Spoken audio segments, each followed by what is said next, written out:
and thereafter.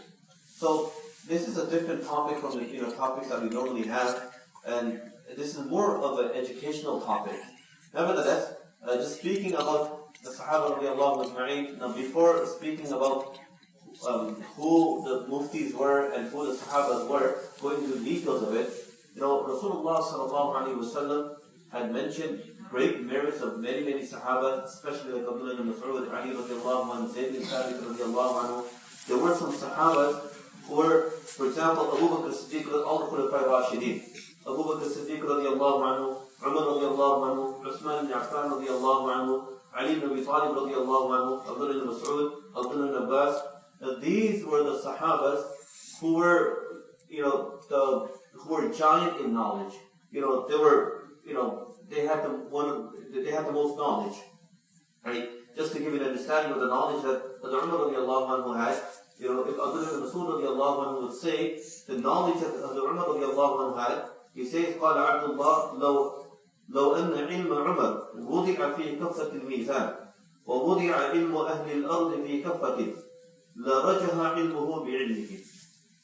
The knowledge that Umar radiallahu anhu had, if you were to put that on one scale, and the knowledge of all the other people of Ahlul Ard, the people of the earth, on the other side. Now we're talking about the Sahabas, right? You can just understand how much knowledge that Umar radiallahu anhu had. That is why we find that many ayats, there were quite a few ayats that Umar radiallahu anhu would wish that it would happen this way, and Allah subhanahu wa ta'ala revealed an ayat which confirmed what Umar radiallahu anhu wanted. There are quite a few ayats like that. So Allah subhanahu wa ta'ala blessed Umar radiallahu anhu. He was a man of vision, he was a man of knowledge, and Allah, a man of wisdom. All the good things that you can think of that Umar radiallahu anhu had. So just think about Abdullah ibn Mas'ud radiallahu anhu, who himself is such a knowledgeable person, is saying this about who? Umar radiallahu anhu. So Waqi' says, Imam A'mash, he found this exaggerating. That, Hazrat Umar had so much knowledge. So he found this to be, this statement to be, over-exaggerated. So he says, I don't think, the way you're saying it like this. So he comes to Ibrahim Naqi, and Ibrahim Naqi says, what's wrong? What was his statement? So A'mash narrates the story to Ibrahim Naqi. So Ibrahim Naqi says, what's wrong with this statement here? فَوَاللَّهِ لَقَدْ قَالَ عَبْدُ اللَّهِ أَفْضَلُ مِنْ ذَلِكَ. Abdullah ibn Mas'ud had said things even more than this, even greater than this, what you have heard. So what did he say? He said, إِنِّي لَأَحْسَبُ تِسْأَةَ أَعْشَارُ الْعِلْمِ ذَهَبَ يَوْمُ ذَهَبَ عُمَرُ. يَوْمُ ذَهَبَ عُمَرُ. It says that the day, the day Umar radiallahu anhu left this world, 9th of the knowledge, 90% of the knowledge went with him. 90% of the knowledge went with him. That's how knowledgeable he was. That's how wise he was. So, nevertheless, there's much we can discuss about Sahaba radiallahu ajma'in. But let's just go through some details here. The fuqaha amongst the Sahaba radiallahu ajma'in. Now, many Sahabas, Sahabas, also female Sahabiyas, they were also knowledgeable. Aisha radiallahu anha, Salma radiallahu anha. But let's just go through the details of it. So, وَكَانَ مِنْهُمْ الْمُفْتِرُونَ فِي الْفَتْوَى. So we're talking about Sahabas. There's three categories of Sahaba. Some of the Sahabas, they were the high level ones. They used to render lots of fatwas, and they were well known. So amongst them was, so there's three categories. One was what, Muftirun, who used to give lots of fatwas. Mutawassitun, the average ones, and Mukhidlun, who used to give very little. So there were three categories of Sahaba radiallahu ajma'in. So amongst the ones that used to give lots of fatwas and who were well known, so we're talking about the scholars, the ulama of the Sahaba radiallahu ajma'in. This is what we're talking about, the ulama within the Sahaba radiallahu ajma'in. So he says, فَالْمُفْتِرُونَ سَبْعَةٌ. There are 7 of them. Umar ibn Khattab radiallahu anhu, Ali ibn Abi Talib radiallahu anhu, Abdullah ibn Mas'ud radiallahu anhu, Aisha radiallahu anha. Aisha radiallahu anha is also one of them.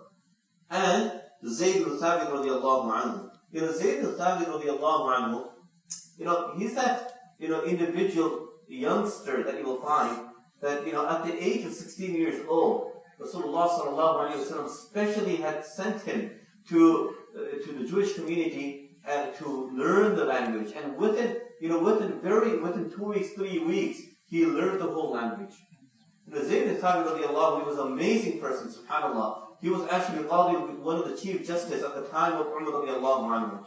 Nevertheless, so Zayd ibn Thabit radiallahu anhu, and Abdullah ibn Mas'ud radiallahu, Abdullah ibn Abbas radiallahu anhu, and Abdullah ibn Umar radiallahu anhu.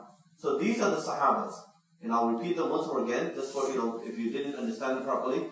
So Umar ibn Khattab radiallahu anhu, Ali ibn Abi Talib radiallahu anhu, Abdullah ibn Mas'ud radiallahu anhu, Aisha radiallahu anha, Zayd ibn Thabit radiallahu anhu, and Abdullah ibn Abbas radiallahu anhuma, and Abdullah ibn Umar radiallahu anhuma. So these are 7 Sahabas who were known to be the Muftis. We talk about Muftis and about Darul Ifta, and people used to resort to and go to. These were the Sahabas at that time. Have you noticed something? That in these Sahaba, generally people object and they say that, we don't make mention of females. Aisha radiallahu anha is here too. Many Sahabiyas, they were capable of a lot of things. So where their merits are befitted, obviously we mention them too. So over here, within the Sahabas, her name also stands out. And she was that type of person. So these were the ones that used to give lots of fatwas. And with the Now let's go to the different, the average, category.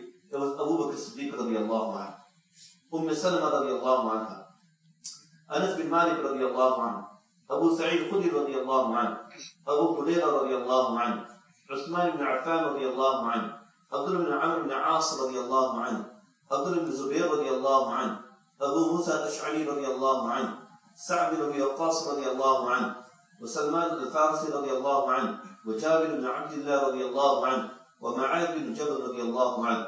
Now these were the Sahabas that I mentioned to you right now. These were those Sahabas who used to give fatwa, but not to the level of the first category, right? And then you have the third category, Mutidlun. They used to give fatwa, but less. And I will tell you why. I will mention to you why Sahaba radiallahu ajma'in. Not all Sahabas, today's time you have a little knowledge, but we are so swift in answering a question. The Sahabas were not like that. They would rather prefer someone else giving an answer. So we'll talk about that in a bit right now. So the ones that used to give less fatwas were there were many. So the names which are not mentioned, it comes in some narrations too. That all the Sahaba, Imam Ibn Qayyim Jawzi rahmatullahi alayh, it is I'lam al-Muqi'in. He clearly mentions, or Muqi'in, there's different ways of saying that in the book. So in that kitab he mentions that all the Sahabas are ulama for us. And obviously, they're authority for us. So whatever we get, we take them from any Sahaba it is. So I mentioned to you the first two categories. And the third category is basically those Sahabas whose names are not mentioned. They were also giving fatwas on a small basis. But the ones that I mentioned to you, the ones I highlighted, these were the Sahabas that no one used to give fatwa on a regular basis. Now, one thing I want to mention here is that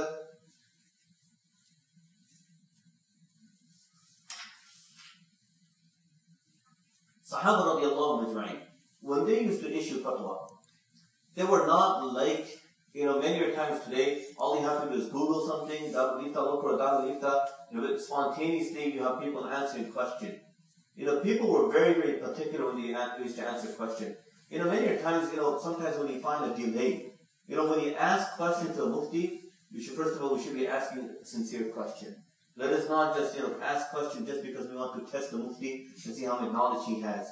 Or, what's that called, fatwa shopping? Online shopping, you go for Amazon shopping. I don't know if there's some kind of Amazon for, fatwas and Muftis now, or Darul Iftas or not. So, just like how we go for eBay and whatnot, now, going for Darul Iftas, you go to, askimam.com, and then you go to Darul Ifta, whatever, you go to different ones, and then after that you make a decision, this is not the right thing to do.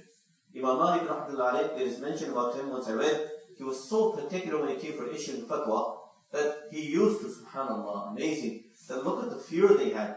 Imam Malik rahmatullahi alayh is such a powerful person on this, he was known to be, the alim of Medina, a knowledgeable person who was given that, that title and label of alim of Medina Munawwara, the city of the Prophet sallallahu alaihi wasallam. But when it came for him to issue a fatwa, he was so particular. He said that sometimes he would not even answer questions. And he says that Mufti is a foolish Mufti who answers every single question. You're not supposed to be answering every question. Sometimes you may know, sometimes you may not know. Sometimes it will take you months to answer a question. It doesn't just take weeks, it just doesn't take 2 days or something like that. Wait a minute, let me go through my data. Their data was real data in their brains. They had everything stored in their brains. Despite that, it would take so much time for them. Nevertheless, Imam Malik would say that when he used to issue a fatwa, he would consider 1 foot in Jannah and 1 foot in Jahannam.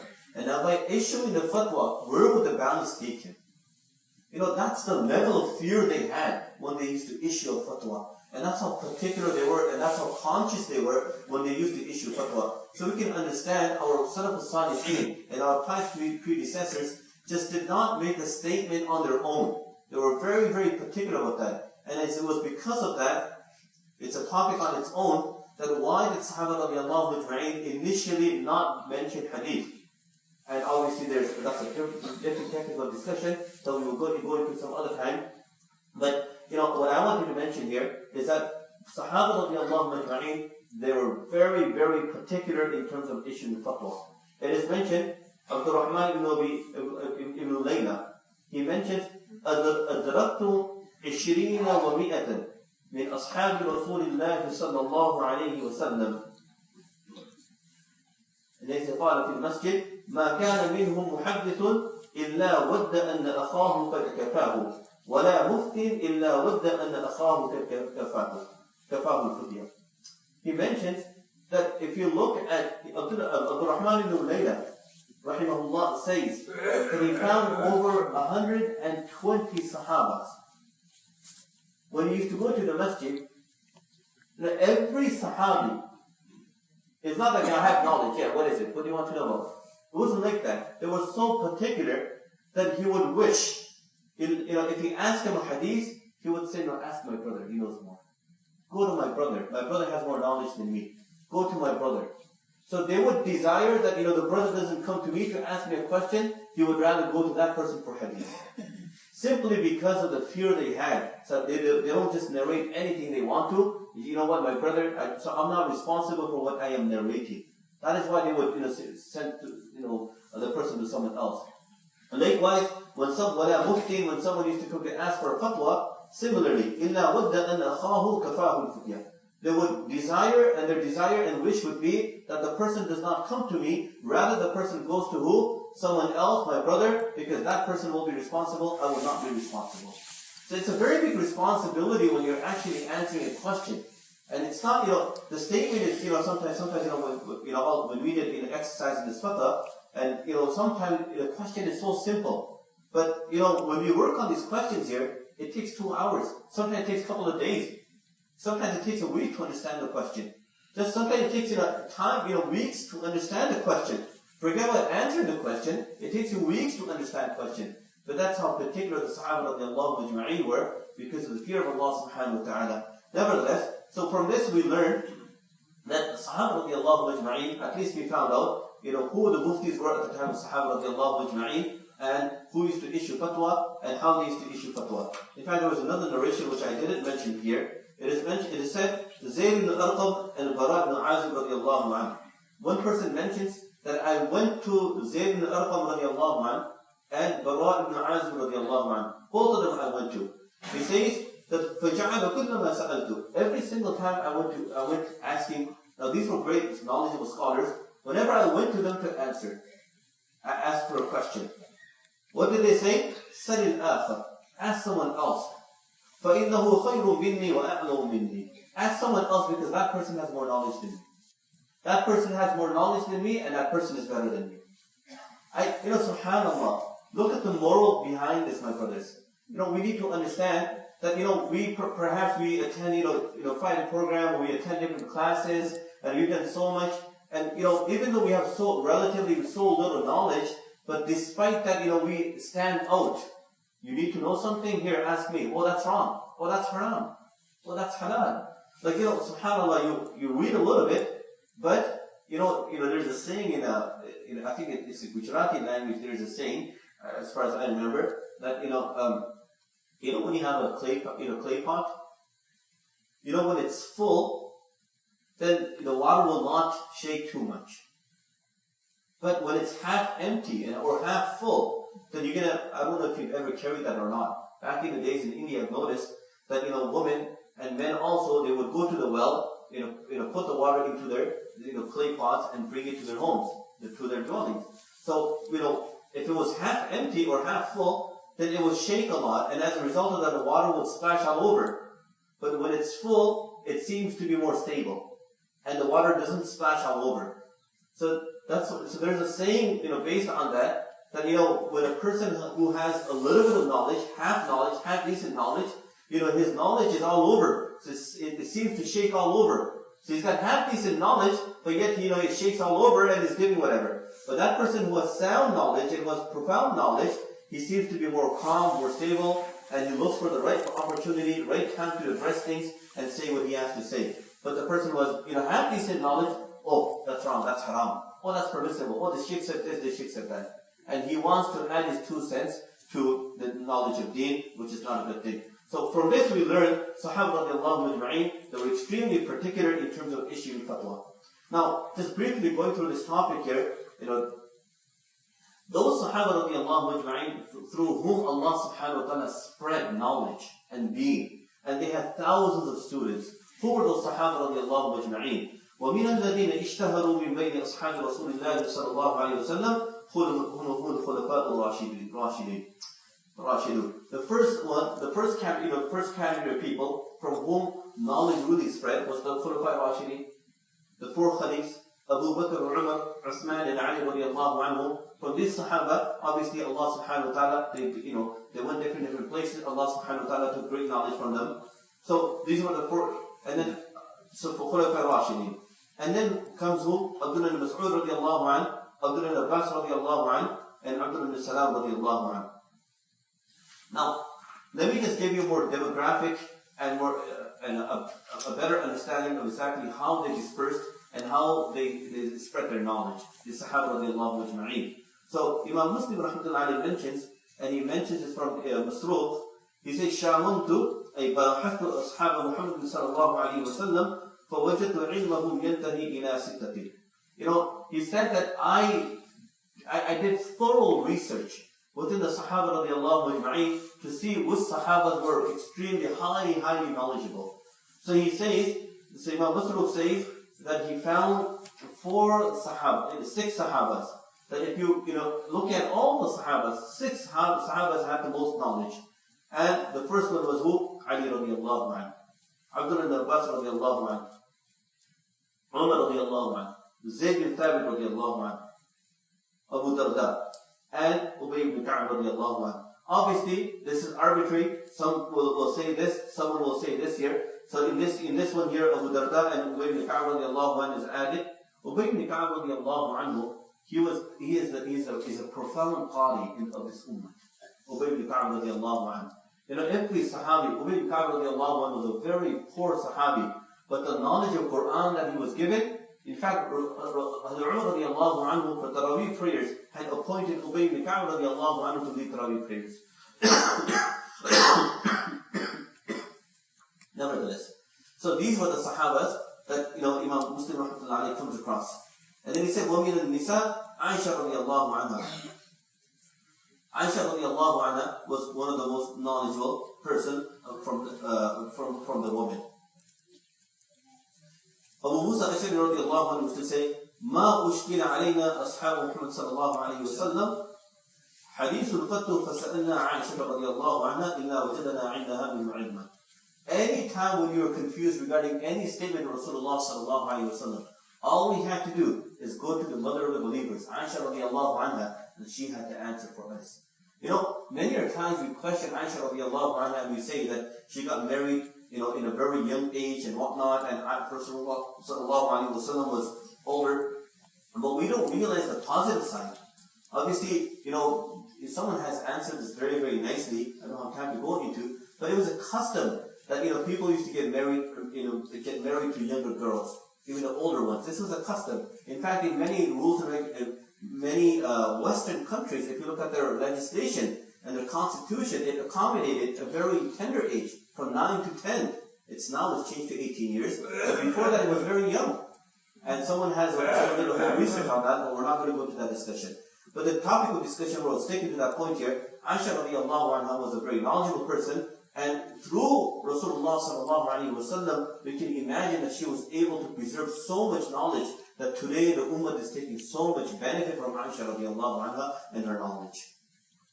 Now, let's talk about the Sahaba radiallahu majma'in, whom Allah subhanahu wa ta'ala chose to spread the knowledge throughout the different parts of the world. Because you have to understand that right from Abu Bakr radiallahu anhu, not so much, because Abu Bakr radiallahu anhu, his khilafat was only for how much? 2.5 years, good. And after that he left this world, and it was Umar radiallahu anhu, through his vision, through his wisdom, the kingdom of Islam really spread across the globe, and we saw many conquests taking place, and many people, many countries coming into the fold of Islam, etc. So وَالَّذِينَ نَشَرُوا الْفِقْهَ وَالْعِلْمَ فِي الْآفَاقِ. So those Sahaba radiallahu majma'in who spread knowledge and who spread fiqh across the continent, across the globe. Who were they? Ashabu Abdullah ibn Mas'ud radiallahu anhu. The companions and the students of who? Abdullah ibn Mas'ud radiallahu anhu. You have to understand that when Kufa was conquered, the knowledge was more or less in Medina. Medina was a capital, Medina Munawwara. Whenever we say Medina, we should try saying Medina Munawwara. Makkah al-Mukarramah. Let's get used to that. Let's not just say Makkah. We came from Makkah. Let's say Makkah al-Mukarramah. Medina, don't say Medina, Medina Munawwara. What does Medina mean? A city. Medina means a city, right? So what we are saying Medina Munawwara or Medina to Rasul sallallahu alaihi wasallam. Either the city of Prophet, Medina to Rasul, or we say, or Medina Munawwara, the blessed city, which is Medina Munawwara. So let's not just say, Medina. Let's get used to it. When I went to Saudi, and when you go to Saudi, subhanAllah, even the Saudi government, they make a special, attempt to make sure that none of their boards say Makkah only. You will not find a single board, those highway boards, any other boards, it will not say Makkah only. It will say Makkah al-Mukarramah. And even for Medina Munawwara, it will not say Medina only. It will say Medina Munawwara or Medina to Rasul. They will always say that. So we should also get used to it. It's not going to cost any extras. So I don't think you're going to, your tongue's going to get wasted. Your time's going to be wasted or something like that. But let's get used to saying Medina Munawwara, Makkah al-Mukarramah. Nevertheless, so the knowledge was more or less in Medina Munawwara. That was a center. That was a capital. That's where the Khulafas were. That is where Abu Bakr radiallahu anhu, Umar radiallahu anhu. That is where that was a capital. That is from there everything was dispatched. The armies were dispatched. The Sahaba radiallahu anhu were dispatched, and everything used to take place in Medina Munawwara. But as things expanded, then two great companions of Rasulullah sallallahu alaihi wasallam who possessed great knowledge went to Kufa. One of them was Abdullah ibn Mas'ud radiallahu anhu, and the second one was who? Ali ibn Abi Talib radiallahu anhu. And Umar radiallahu anhu, when he sent Abdullah ibn Mas'ud radiallahu anhu, when he sent him to Kufa, he told the people of Medina that I need, from the ashab, from the companions of Rasulullah sallallahu alaihi wasallam, I am in need of Abdullah ibn Mas'ud radiallahu anhu, but I give preference to the people of Kufa over people of Medina. And he sent Abdullah ibn Mas'ud radiallahu anhu to where? Kufa. This is a topic, it's one of the topics of discussion we will be having some other time, and that was one of my passionate topics that I wanted to talk about. And I think we all need to understand that, this fiqh Hanafi that we talk about, how did it come about? How, we talk about Hanafi fiqh, but we never go into the depth of it. How did this fiqh Hanafi come? Let us not get confused that it was not Abu Hanifa rahmatullahi alayhi. This fiqh Hanafi is basically the fiqh which came from Abdullah ibn Mas'ud radiallahu anhu and from Rasulullah sallallahu alayhi wa sallam. So if you really want to understand what fiqh Hanafi is, it's basically Abdullah ibn Mas'ud radiallahu anhu. And Abdullah ibn Mas'ud radiallahu anhu, we need to understand Abdullah ibn Mas'ud radiallahu anhu. So we have a topic on this discussion here, that fiqh Hanafi and the connection to Abdullah ibn Mas'ud radiallahu anhu and how it emerged. When we talk about the discussion here, we will talk about Abdullah ibn Mas'ud radiallahu anhu, who he was when he accepted Islam, how much knowledge he had in Islam, and then we will understand how it connects to Abu Hanifa rahmatullahi alayhi and all the people in Kufa and in Iraq and those places here. So it's quite interesting. But just to let you know, and just to put this plug into your mind, Now let us not be confused. Now when you talk about fiqh Hanafi, we think that Abu Hanifa rahmatullahi, that's the end of it. No, it is far beyond this. It goes right to Abdullah ibn Mas'ud radiallahu anhu and Hamad ibn Sulaiman, and he takes it from Ibrahim Nakhi, he takes it from Alqama, he takes it from Abdullah. It's a very small chain and leads directly to Abdullah ibn Mas'ud radiallahu anhu. And that's where the knowledge comes from. Nevertheless, that's a topic of discussion we'll get into one day, inshallah. So, again, Abdullah ibn Mas'ud radiallahu anhu, his knowledge spread where? In Kufa, in Iraq area. Zayd ibn Thabit radiallahu anhu, and his students. And وأصحاب عبد الله بن عمر رضي الله عنه and his students. وأصحاب عبد الله بن عباس رضي الله عنه and his students. So these were the Sahaba رضي الله أجمعين. Their knowledge spread around the world. وأما أهل المدينة, if you look at the people of Medina, Imam Malik rahmatullah alayh, the fiqh of Malik normally is deeply connected to people of Medina. The fiqh of Medina Munawwara. So, وَأَمَّا أَهْلُ الْمَدِينَةِ فَعِلْمُهُمْ عَنْ أَصْحَابِ زَيْدٍ بن ثابت رضي الله عنه وعبد الله بن عمر رضي الله عنهما. So, if you look at Medina Munawwara, the two great companions in Medina Munawwara were who? Who? Abdullah ibn Umar رضي الله عنهما and Zayd bin Thabit رضي الله عنه. I told you, Zayd bin Thabit was a Katib al-Wahi. If I was to tell you right now the merits of each Sahabi, that's the topic of discussion on its own. Who Zayd bin Thabit رضي الله عنه was. And what knowledge Allah had blessed him, that's a topic on its own. But, just understanding this one, that Zayd bin Thabit and Abdullah ibn Umar radiallahu anhuma in Medina Munawwara. So these two Sahabis were in Medina Munawwara. And then we go on to وَأَمَّا أَهْلُ مَكَّةِ, the people of Makkah, their knowledge, where did this come from? فَعِلْمُهُمْ أَنْ أَصْحَابِ عَبْدُ اللَّهِ بْنِ عَبَّاسِ رَضِيَ اللَّهُ عَنْهُمَا. So Abdullah ibn Abbas radiallahu anhuma, the people of Makkah Mukarramah, their knowledge is connected to Abdullah ibn Abbas radiallahu anhuma. So, obviously, Allah subhanahu wa ta'ala chose Abdullah ibn Abbas radiallahu anhuma and his students, and through that, obviously, the blessed place, the knowledge, was transmitted and passed on and on and on.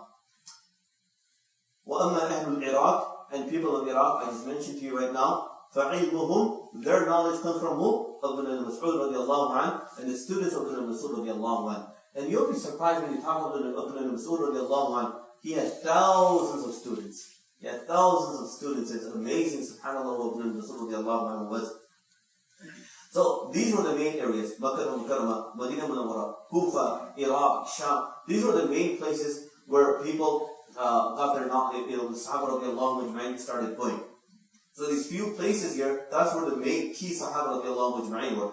And then we find, it's mentioned in this part here, but we find Rasulullah sallallahu alayhi wa sallam, he said Ma'ad bin Jabal, and he said who? Abu Musa al-Ash'ari radiallahu anhu. Now these two great Sahabas, where were they sent? They were sent to Yemen. So as the places were conquered, these great giants of, in knowledge, these Sahaba were, dispatched and they were sent to different places. It is mentioned, Sahaba radiallahu ajma'in, regardless how much knowledge they had, يَتَدَارَسُونَ الْفِقَّ فِيمَا بَيْنَهُمْ قَبْلَ أَنْ يَسْتُرُوا الْفَطْوَةِ. They were very, very particular. Even though they were great muftis, but they will never issue a fatwa on their own until they have counseled and they have consulted with each other, and then only they would answer fatwa. Imam Shafi rahmatullahi alayhi says, ثَلَاثَةٌ يَسْتَفْتِي بَعْضُهُم مِّن بَعْضٍ. Three Sahabas had very close link with each other before they would issue a fatwa. فَكَانَ عُمَرُ وَعَبْدُ Abdullah ibn Mas'ud was Zayd radiallahu anhum. So Abdullah ibn Umar, Abdullah ibn Mas'ud, and Zayd ibn Thabit radiallahu anhu, they would ask each other before they would issue a fatwa. And then you will find Ali radiallahu anhu, Ubay ibn Ka'b radiallahu anhu, Abu Musa al-Ash'ari radiallahu anhu. They would also, discuss the questions within themselves before they would issue the fatwa. So this was basically the breakdown of the Sahaba radiallahu anhu, how the knowledge spread. Now after that, who took their knowledge? Sahaba radiallahu anhu, we find who the muftis were and how their knowledge was spread and how their their students took the knowledge. Now after that, we find who took their knowledge. The tabi'ins. Who took their knowledge? Who were the students? Tabi'ins. Right? So obviously, the first person who Allah subhanahu wa ta'ala chose to formalize the hadith. Now this is a very technical question. Why did the formalization of hadith, the main imam and the main person who it is attributed to is Ibn Shihab Zuhri, rahmatullahi alayhi. He's the main person who is the door for hadith, meaning he's the one who started to formalize hadith. Now the question comes, obviously it's a very detailed question, but just to brief it, the answer is quite detailed, but just the brief answer to it, the question is, why did the Sahaba radiallahu ajma'in not write down hadith? Now obviously we will find narrations, many narrations that Rasulullah sallallahu alayhi wa sallam had mentioned that do not write any hadith. Simply because at that time, if you look at the Quranic ayats, the Quranic ayats were written on what? On bones. On what? On skins, right? On leaves and different things. So obviously, simply because that it does not get mixed up with the Quranic ayat, therefore it was. But you have to keep in mind that how the Quran was compiled is a topic on its own. But when the Quran was being compiled, and Abu Bakr radiallahu anhu, when he formalized it, which was a very important task, even though it was in different pieces and different, all these different scattered pieces, but they used to be hafiz. The Sahabas, they had memorized the Quran, and they would have two witnesses before they would compile the Quran, and they would bring the ayats, and the ayats will be taken. Nevertheless, one of the main reasons was Rasulullah sallallahu alaihi wasallam did not allow in the beginning, simply because so that there can be no mixing of Quranic ayat, or there can be no fear. That is why we find that there, the compilation of Quran, how much care was taken, so that not a single harf, not a single letter can be up and down. And obviously Sahaba radiallahu ajma'in were hafiz, despite that they took so much care. So despite that we find Abdul ibn Amr al-As radiallahu anhu, he had written down a few hadiths on his own. And after that, when Ibn Shihab Zuhri came, then he opened the door towards this year, and obviously it became more and more common. So we find in Medina Munawwara, the famous students of the Sahaba radiallahu ajma'in who are the Tabi'een. So we find Ibn Ishaq, Sayyidina Abi Urwa radiallahu anhu in Medina Munawwara, he was one of the main muhaddis in Medina Munawwara. Rabi ibn Sabih rahmatullahi alayhi, Imam Malik rahmatullahi alayhi was also in Medina Munawwara. And Basra, Hammad ibn Salama, Basra was the place in Iraq. So Hammad ibn Salama was in Basra. In Kufa we find Sufyan Thawri rahmatullahi alayhi. And we also find Abu Hanifa rahmatullahi alayhi. People don't think that Abu Hanifa rahmatullahi alayhi was a muhaddis, but he was also a muhaddis, and he had compiled a kitab called Musnad and Masanid, and this was in the form of fiqh, in Abwab of fiqh. And so this kitab, so he had also compiled this, and again, he passed away in 150. In Sham, we find a famous scholar, Abu Amr al-Awza'i, rahmatullahi alayhi. In Wasit, we find Hushaym, who passed away in 188. And then Khurasan. Now, when we talk about Khurasan, what are we talking about? We're talking about, North Asia. So we're talking about, Afghanistan and past Afghanistan, Russia, in a Russian area. So, Abdullah Mubarak, rahmatullahi alayhi, is very famous. And then the list carries on. So basically, from this here, I just wanted to conclude, this first part of the talk here. This is just for the first part of the talk here. What I want to conclude here is that we find the Sahaba radiallahu ajma'in, it wasn't formalized as it was at the time of Abu Hanifa rahmatullahi alayhi and the people that came after them, simply because they had more resources as things were being more established. But what we find, one thing that we find, who the Sahaba radiallahu ajma'in were, what knowledge they had, and how they used to interact with each other, and how particular they were. Obviously, when the Sahaba radiallahu, when they came after, then things became more formalized. So this is just the fuqaha that we are talking about. Now let's talk about, because the topic of discussion was the jurists, the Sahaba radiallahu ajma'in. So just to do justice to this topic here, obviously I need to mention a little bit about the judges that existed at the time of Rasulullah sallallahu alaihi wasallam and at the time of who? Sahaba radiallahu ajma'in. So we find Rasulullah sallallahu alaihi wasallam, he was a prime judge. Allah subhanahu wa ta'ala mentioned in the Quran, فَلَا وَرَبِّكَ لَا يُؤْمِنُونَ حَتَّى يُحَكِّمُكَ فِيمَا شَجَرَ بَيْنَهُم. So when Rasulullah sallallahu alaihi wasallam was there, obviously he was the prime judge, and Allah subhanahu wa ta'ala makes it very clear that you will never have complete faith and you will not be a believer till you make who? Rasulullah sallallahu alaihi wasallam the arbitrator and a judge regarding the matter that you are disputing in. And then after that we find that Rasulullah sallallahu alaihi wasallam had prepared many judges. So I will just briefly go through this. I'm not going to take so much time, but I will briefly go through this. Who the famous judges were at the time of Rasulullah sallallahu alaihi wasallam and the time that came after Rasulullah sallallahu alaihi wasallam. So, Ali ibn Talib radiallahu anhu, one of the famous judges, وَأَقَضَاهُمْ عَلِي. We normally find in the khutbah too, that, we say, the khatib, he says, وَأَقَضَاهُمْ عَلِي. Allah subhanahu wa ta'ala had blessed Ali radiallahu anhu with remarkable, unimaginable, something beyond comprehension, the level of wittiness, how smart he was, how witty he was, and how knowledgeable he was, Ali radiallahu anhu. So Rasulullah sallallahu alayhi wa sallam made him the qadi for Yemen at his time. And at that time, Ali radiallahu anhu, he excused himself. So Rasulullah sallallahu alayhi wa sallam made dua for him, and Rasulullah sallallahu alayhi wa sallam said, إِنَّ اللَّهَ عَزَّ وَجَلَّ سيهدي قلبك ويثبت لسانك فإذا جلس بين يديك الخصمان فلا تقضي حتى تسمع من الآخر كما سمعت من الأول فإنه أحرى أن يتبين لك القضاء. So Rasulullah sallallahu alayhi wa sallam taught him the method of qada and how to do justice and how to be a judge, and Rasulullah sallallahu alayhi wa sallam made dua for him. So one official qadi that we find in the life of Rasulullah sallallahu alayhi wa sallam is who? Ali radiallahu anhu. Was a young person. He's also the son-in-law of Rasulullah sallallahu alayhi wa sallam, yet he was also a qadi. And after that, obviously, you may have heard of Ali radiallahu anhu and his wittiness. The famous story that you may have heard last year too, the bread. I'm not going to go into the story because then I won't have time to finish. But the bread story is a very famous story.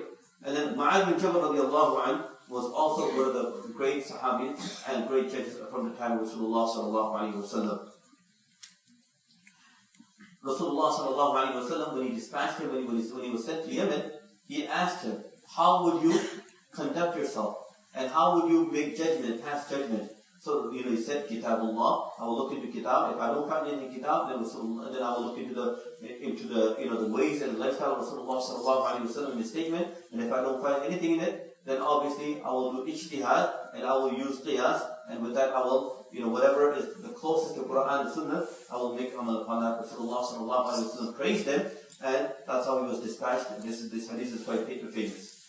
And then after that, we also find another judge, a very popular judge at the time of Rasulullah sallallahu alayhi wa sallam, is Ala al-Hadrami. Ala ibn al-Hadrami.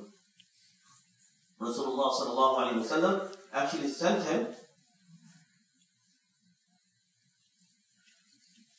when he was sent to Hadrami. This is also in Yemen. When he was sent, Rasulullah sallallahu alayhi wa sallam wrote a special letter that إِنِّي بَعَثْتُ عَلَيْكُمْ عَلَى الْحَضْرَمِ وَأَمَرْتُهُ أَن يَتَّقِ اللَّهِ.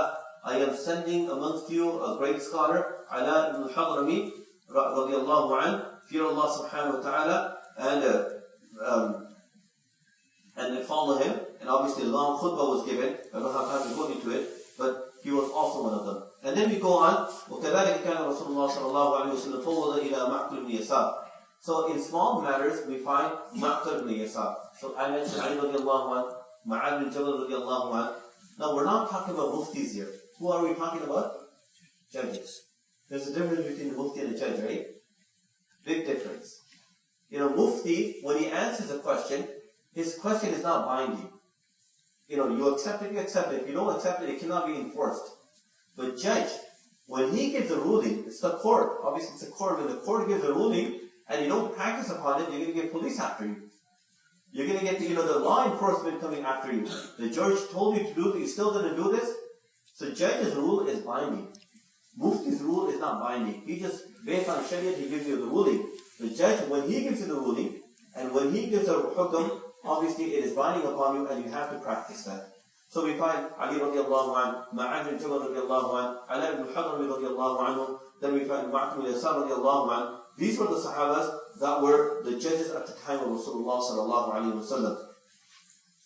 And then we find at the time of Abu Bakr radiallahu anhu, he himself was a judge, but he had also appointed Zayd bin Thabit radiallahu anhu.